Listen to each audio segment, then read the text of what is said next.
This is the story of Mr. Noisy. Now, you're not noisy, are you, Tyler? No. Mr. Noisy was a very noisy person indeed. For example, if Mr. Noisy was reading this story to you, he'd be shouting at the top of his voice. And the top of Mr. Noisy's voice is a very loud place indeed. You can hear it 100 miles away. Oh dear, I'd never be noisy, Tyler. For example, when most people sneeze, you can hear them in the next room, but tissue! When Mr. Noisy sneezes, you can hear him in the next country. Oh dear. Now, this story starts when Mr. Noisy was asleep in bed, in his bedroom, in his house, which is on top of a hill. Can you see there? There we are on top of the hill. He was snoring. And as you can well imagine, when Mr. Noisy snores, that is a snore worth hearing. It sounds more like a herd of elephants than a snore. Then Mr. Noisy's alarm clock went off. Mr. Noisy's alarm clock sounds like no other alarm clock in the world. It sounds more like a fire engine. Mr. Noisy woke up, and so too did all the people who lived in Wobbletown, which is at the bottom of Mr. Noisy's hill. Later that day, Mr. Noisy decided that he had to go shopping. He went out of his house, shutting the door behind him. Bang! The door wobbled, the house wobbled, the whole hill wobbled, Wobbletown wobbled, even a bird flying high above wobbled. Oh dear. Then Mr. Noisy walked down the hill. Clump, clump, clump. He walked into the baker's shop. Crash went the door as he opened it. Bang went the door as he shut it.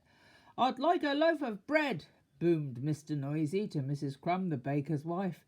Mrs. Crumb trembled and sold him a loaf.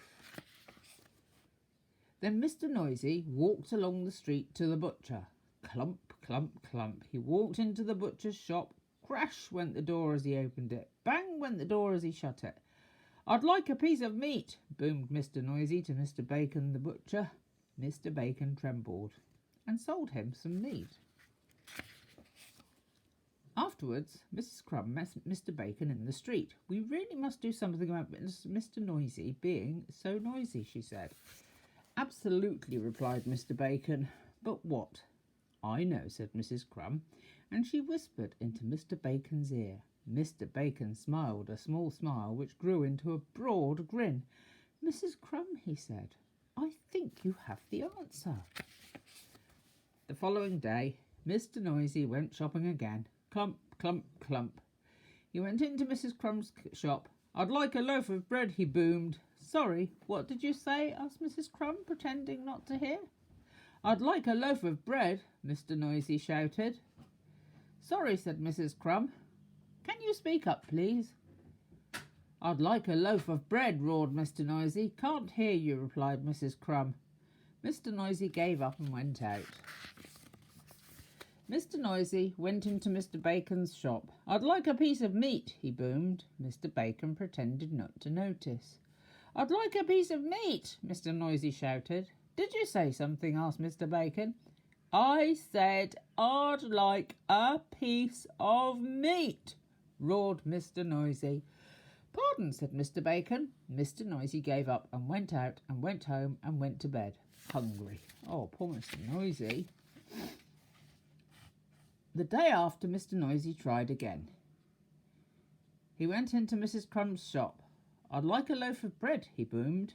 Oh, what? Asked Mrs. Crumb. Mr. Noisy started shouting at the very top of his voice. A loaf of... And then he stopped, and then he thought, and then he said quietly, I'd like a loaf of bread, please, Mrs. Crumb. Mrs. Crumb smiled. Certainly, she said.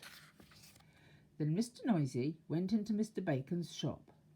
I'd like a piece of meat, he boomed. Did you say something? Asked Mr. Bacon. Yes, I did, shouted Mr. Noisy at the very top of his voice. I said I'd like her... And then he stopped, and then he thought. Then he said quietly, I'd like a piece of meat, please, Mr. Bacon. Mr. Bacon smiled.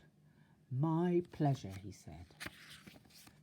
So, carrying his bread and his meat, Mr. Noisy set off home up the hill. Clump, clump, clump. He's still being noisy, isn't he? Then he stopped, then he thought, and then do you know what he did? He tiptoed. A tiptoe was something Mr. Noisy had never tried before. It was fun. Mr. Noisy arrived at his front door. He put out his hand to open the door, and then he stopped, and then he thought, and then do you know what he did? He opened the door very quietly, stepped inside, and then he shut the door very gently. Quietly and gently were two things Mr. Noisy had never tried before. That was fun too. He looks very happy, doesn't he? And do you know something? From then until now, Mr. Noisy isn't anything like as noisy as he used to be. And do you know something else? The people of Wobbletown are delighted, especially Mrs. Crumb and Mr. Bacon. And do you know something else? Mr. Noisy has learned how to whisper. Now you wouldn't be noisy, would you, Tyler? Okie dokie, my darling. Nighty night. I love you loads and loads and loads, and I will speak to you later on today, I expect. So hopefully I will have spoken to you before you read Mr. Noisy. Tatty bye. Love you.